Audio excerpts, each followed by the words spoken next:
السلام عليكم وأهلا وسهلا بيكم في بودكاست نص الليل. معاكم حسام علي وأنا الهوست للبودكاست الجميل ده.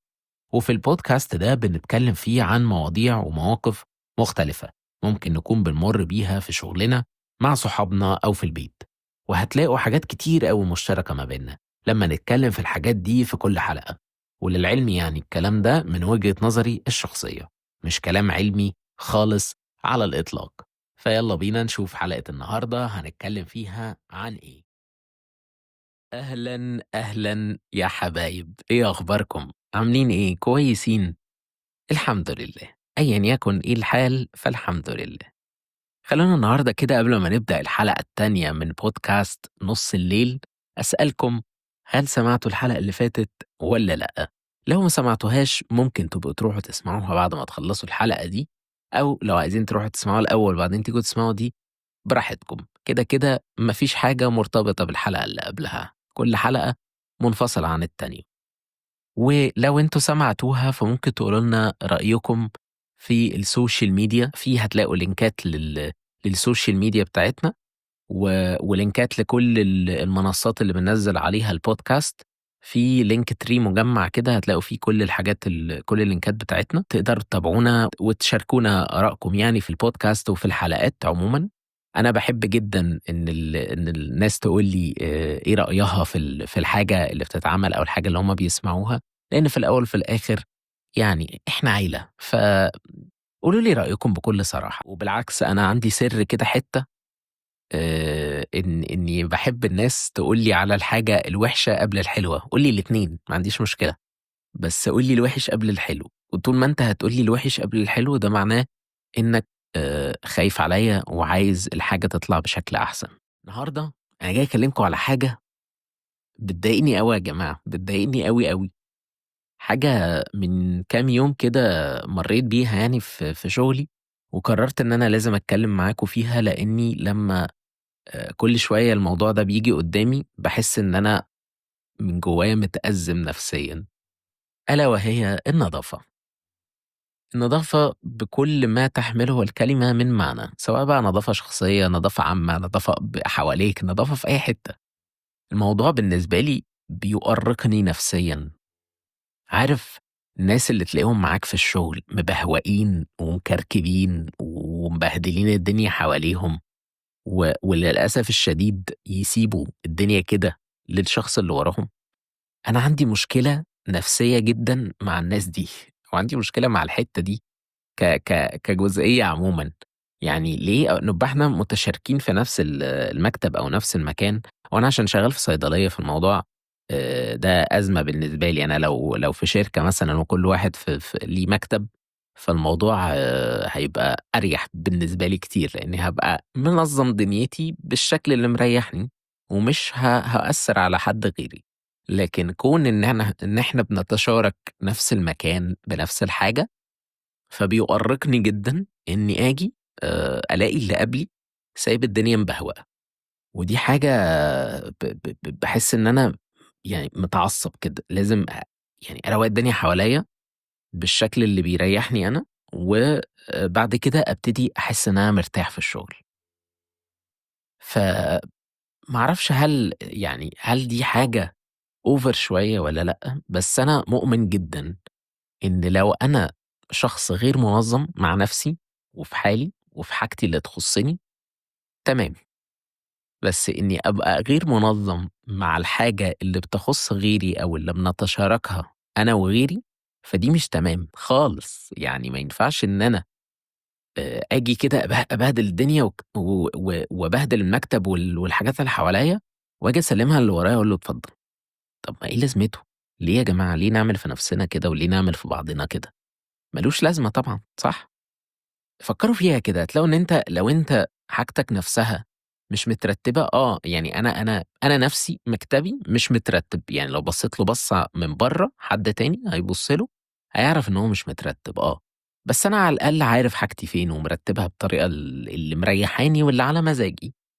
بس في مبدأ عام كده للترتيب وللنضافة معروف، أو الحاجة اللي أنت جيت لقيت الحاجة عليها. يعني أنا أول ما ابتديت أشتغل، جيت لقيت الحاجة بالشكل ده، أو بالنمط الفلاني اللي موجود، فخلاص أوكي، لو ده النمط بتاعكم فأنا هاسستم نفسي عليه. حاولت ألاقي فكرة أحسن ولاقت قبول الباقيين باعملها. يعني لقيت الدنيا هتبقى لأ مش حلوة والباقيين هينزعجوا من ده، فما باعملهاش، خلاص أنا اللي أتأقلم على ده. لكن المبدأ العام بقى بتاع فكرة النضافة والترتيب وإنك تبقى سايب الدنيا حواليك زريبة، ده ما باحبوش خالص، لإنك بتأزِّم شخص تاني نفسيًا وعقليًا وذهنيًا وكل يعني بتحس إن الشخص ده بياخد حتّة كده من عقله عشان يرتّب بس الدنيا دي، أو إن حتّة اتشتتت كده من دماغه من أجل إن هو شايف حاجة مش مترتبة. وأنا عندي حتّة OCD وقُلتها قبل كده، أنا عندي حتّة OCD بشعة، بشعة وباحاول إن أنا أقلل منها شوية، إني أشوف الحاجة مش مترتبة، أو الحاجة مش على نفس الخط، أو الحاجة حتّة بجد صعبة، صعبة ويعني مزعجة لأشخاص تانية. بس أنا اللي هو أنا ممكن وأنا قاعد لو لقيت علبتين مش على نفس الصف أقوم قايم عادلهم، كده، هي كده. ما باعرفش أتحكّم في نَفْسي، اللي هو ارتحت نفسيًا، أول ما ألاقيهم على نفس الخط خلاص أنا ارتحت نفسيًا وخلاص كده ذهني بقى صافي، لكن لو هي أنا شايفها من بعيد مش على نفس الصف، بافضل كل شوية لازم عيني تيجي عليها. إمم، هاجي لِك، هاجي لِك يا علبة أعدلِك، يا تتعدلي يا إما هاجي لِك أعدلِك، أفضل كده بقى. ف فإيه يعني ليه يا جماعة؟ بكل بساطة ليه نوصل لكده؟ عارف أنا ما عنديش مشكلة إنك تكون شخص كارثي، كارثي في الترتيب مع نفسك. أنا نَفْسي في بيتي ممكن أكون كده، ده تمام. وبس يعني once إني عرفت إن والدي ووالدتي أنا عايش لوحدي، فأنا once إني عرفت إن والدي ووالدتي هييجوا، لازم أرتّب الدنيا عشان أنا عارف إن هُم بيتأزموا من ده. أنا مع نَفْسي ممكن أحُط حاجات كتير حواليّا وتبقى الدنيا مش مترتّبة بالشكل اللي يليق يعني عامةً، بس once إني عرفت إن في حد هييجي مش هيعجبه المنظر ده، فلازم أرتّب الدنيا، لازم. بيعجبني أوي إنك جملة "اترك المكان كما تحب أن تراه." دي جملة صح جدًا. أنت حابب تشوف المكان بتستلمه عامل إزاي.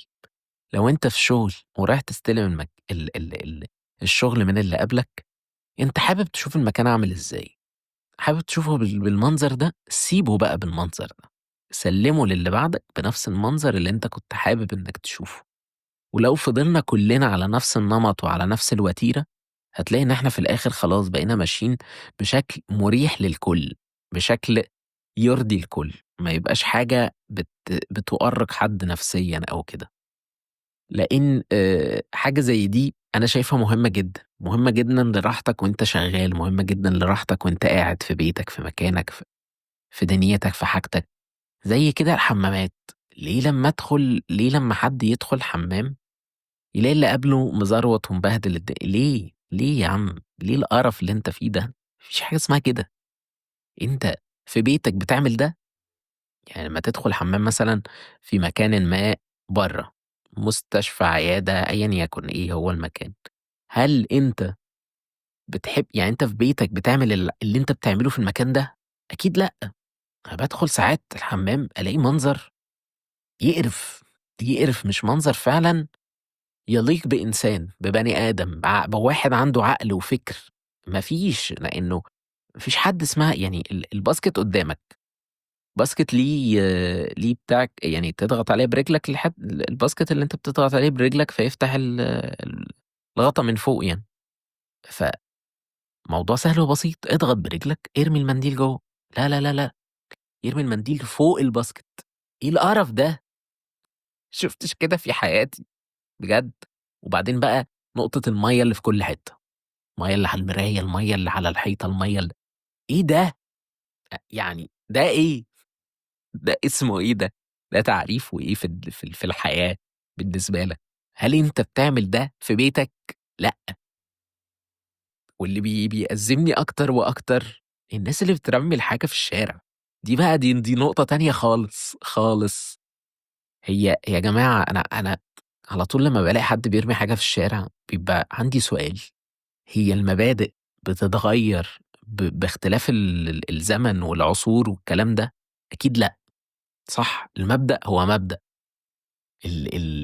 الحاجة اللي إحنا متربيين أو يعني عارفينها من وإحنا صغيرين هي بتفضل موجودة، ما بتتغيّرش. الإنسان ممكن يكون همجي بطبعه، ده عمومًا، مش باتكلّم على مثلًا فئة معيّنة أو حاجة، لأ، الإنسان ممكن يكون همجي بطبعه، بس الحاجات اللي حوالينا قوانين، على تربية، على مش عارف إيه، على الحاجات دي كلّها بتشكِّل في شخصيتك حاجة صح، وما فيش حاجة بتقول إن الصح إن أنا أرمي في الشارع، ما فيش، يعني هتيجي لها يمين، هتيجي لها شمال، مش هتلاقي لها مفر، هي ما لهاش، هي الصح إن أنا ما بارميش حاجة في الشارع.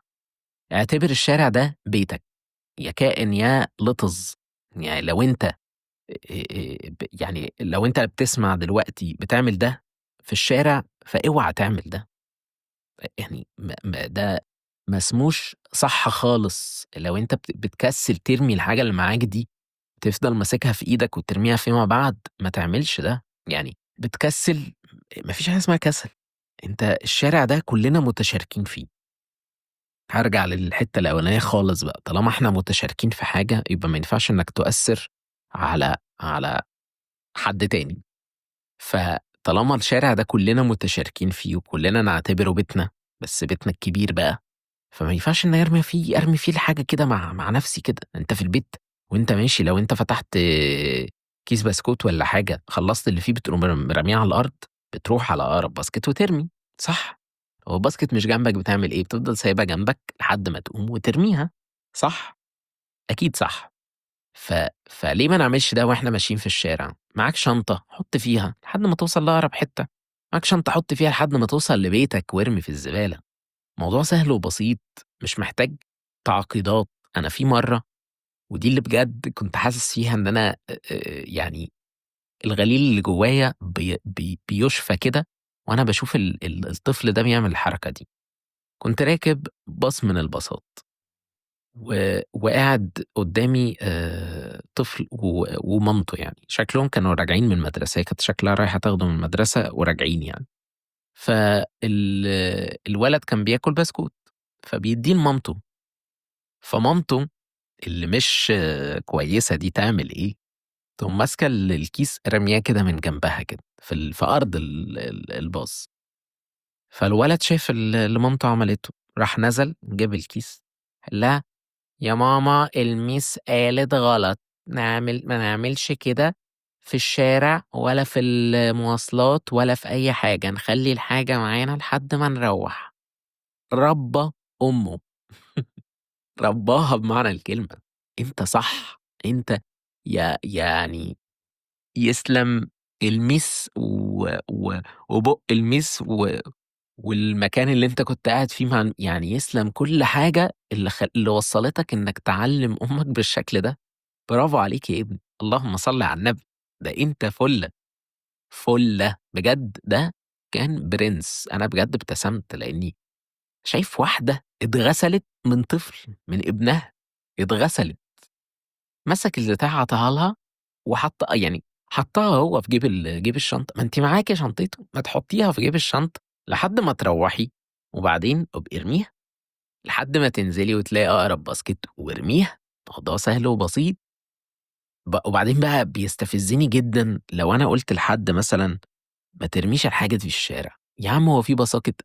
ما فيش باساكت، يا عم ماشي ما فيش باساكت، معلش امسحها فيّا أنا، ما فيش باسكت يا سيدي، حطها معاك في جيبك لحد ما تروّح، ده إيه ده؟ يعني الموضوع خلاص مأزّمك أوي، ما فيش باساكت أصل لازم أرمي في الشارع، ما فيش حاجة اسمها كده، حتى لو ما فيش باساكت أنت دورك وواجبك خلّي الحاجة ديّة معاك لأقرب مكان فيه باسكت، سهلة، صح، سهلة جدًا، والأنقح والأنقح إن يبقى شخص راكب عربيته مفروض يعني إن ده فاهم هو بيعمل إيه، مفروض، يعني مش هنقول إن ده حيوان سايق العربية، هو غالبًا بيبقى وصل أو يعني نزل لهذا المستوى، بتلاقيه سايق العربية ومعاه أي حاجة، منديل، نَف النَفّة، فتح الشباك، ارمي. الله!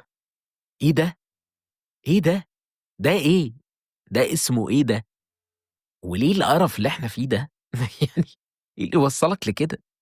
والله ما يوسّخش العربية، ما توسّخش العربية، توسّخ الشارع، إيه الهبل اللي إحنا فيه ده؟ يا سيدي ما حدّش بيقول لك وسّخ العربية، كيس صغنّن حلو كده علّقه في أي حتّة في العربية، ارمي فيه لحد أقرب مكان، خُد الكيس كلّه ارميه في حتّة، أقرب مكان فيه باسكت يعني، مش أقرب مكان هتنزل فيه ترميه كلّه بقى، سهلة برضه، صح؟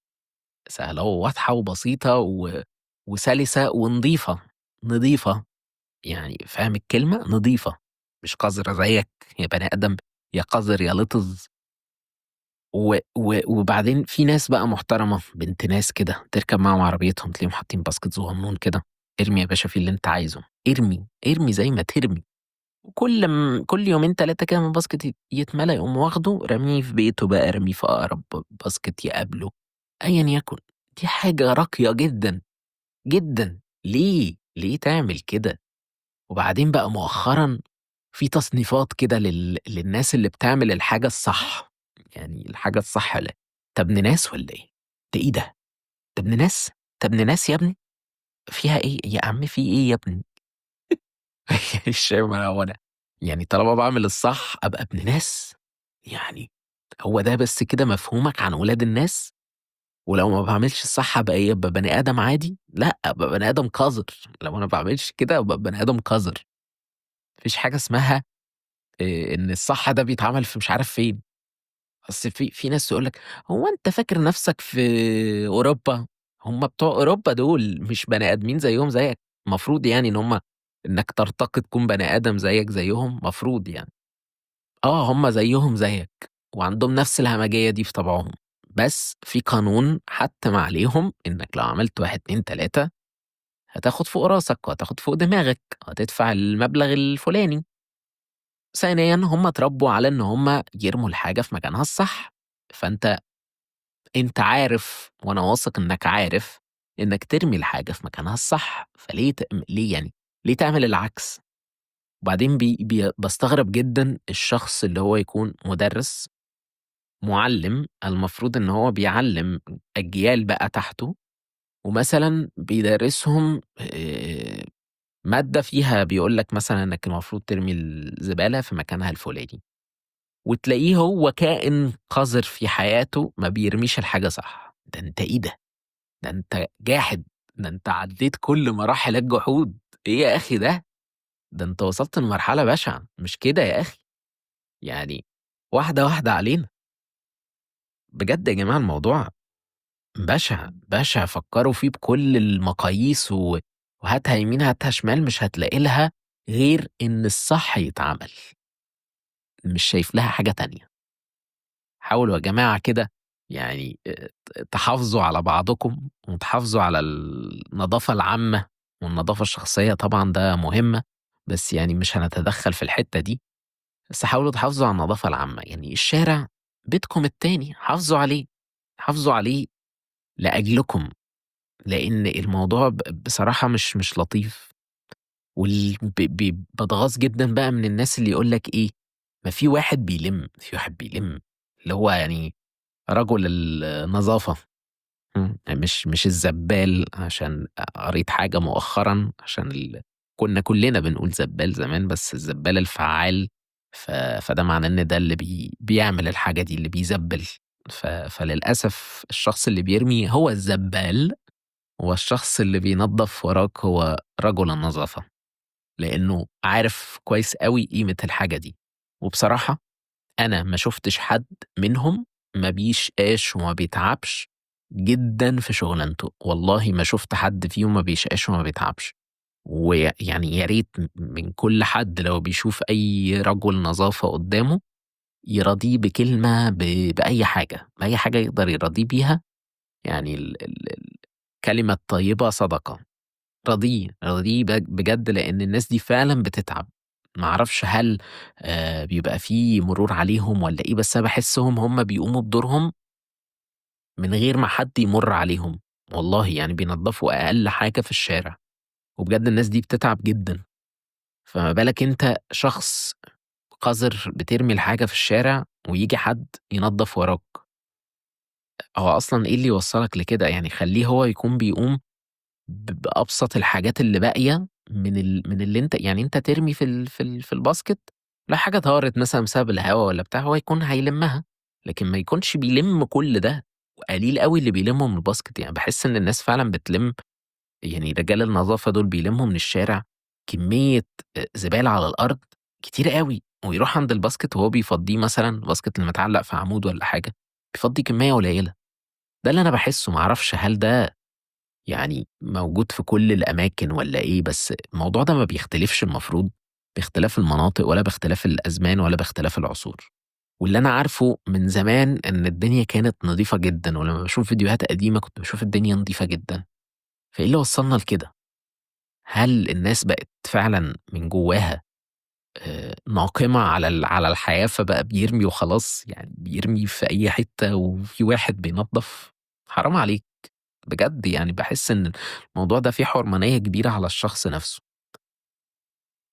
يعني أيًا يكن بقى، خلّينا يعني في الآخر كده ننهي الموضوع بإن إحنا نفكّر بعضنا، ولو أنت شُفت حد من صحابك، من زمايلك بيرمي حاجة في الشارع، قُل له لأ، غلط.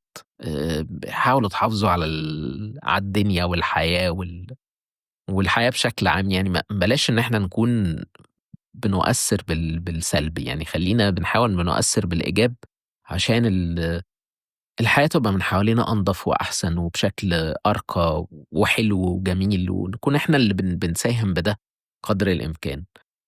يعني أنا واثق إن الدولة بتصرف زي ما بتصرف في الحتت دي، أيًا يكن يا صرف كبير والّا قليل ما أعرفش، بس أنا واثق إن في صرف، بس نحاول إن إحنا على الأقل لو قدرنا إن إحنا نشارك بجزء بتاعنا الصح، اللي هو المفروض إن هو الصح بتاعنا، فنقلل من نفقات الحتّة ديّة، فيكون ده يعني يعود بالإيجاب علينا بقدر الإمكان يعني، الله أعلم إيه اللي هيتم فيما بعد يعني.